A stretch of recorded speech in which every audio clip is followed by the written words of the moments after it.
दोस्ताना जंगल की कहानी।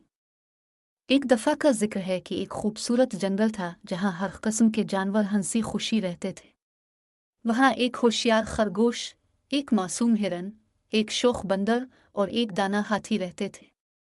जंगल के दरमियान एक बड़ा दरख्त था जिसके नीचे सब जानवर इकट्ठे होकर बातें करते और कहानियाँ सुनते थे। एक दिन जंगल में एक नया जानवर आया, एक भेड़िया।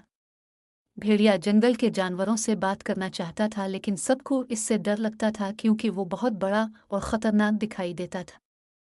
भेड़िया चाहता था कि दूसरे जानवर इसे अपना दोस्त मान लें, लेकिन इसने गलत तरीका अपनाया। वो दरख्त के पास आया और जोर से गरजने लगा, ये मेरा जंगल है। अगर कोई मेरा हुक्म नहीं मानेगा तो मैं इसे पकड़ लूंगा। सब जानवर खौफजदा हो गए और दरख्त के पीछे छप गए।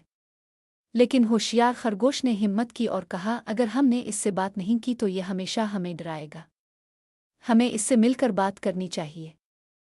भेड़िया ने पहले तो गुस्से से जवाब दिया, लेकिन जब जानवरों ने इसे समझाया कि दोस्ती के लिए एतमाद और मोहब्बत ज़रूरी है, तो इसके दिल को कुछ सुकून मिला। इसने एतराफ़ किया कि वो सिर्फ अकेला था और दोस्त बनाना चाहता था।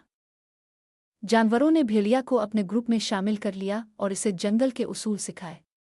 उन्होंने इसे बताया कि जंगल में सब बराबर हैं और यहाँ मोहब्बत और मदद का माहौल होना चाहिए। वक्त के साथ भेड़िया जानवरों का बेहतरीन दोस्त बन गया। वो उनके साथ खेलता, कहानियाँ सुनता और जंगल को महफूज रखने में मदद करता। ये कहानी हमें सिखाती है कि दूसरों को समझना और हमदर्दी दिखाना अहम है। खौफ और गुस्से से कुछ हासिल नहीं होता, लेकिन मोहब्बत और दोस्ती हर दिल को जीत सकती है।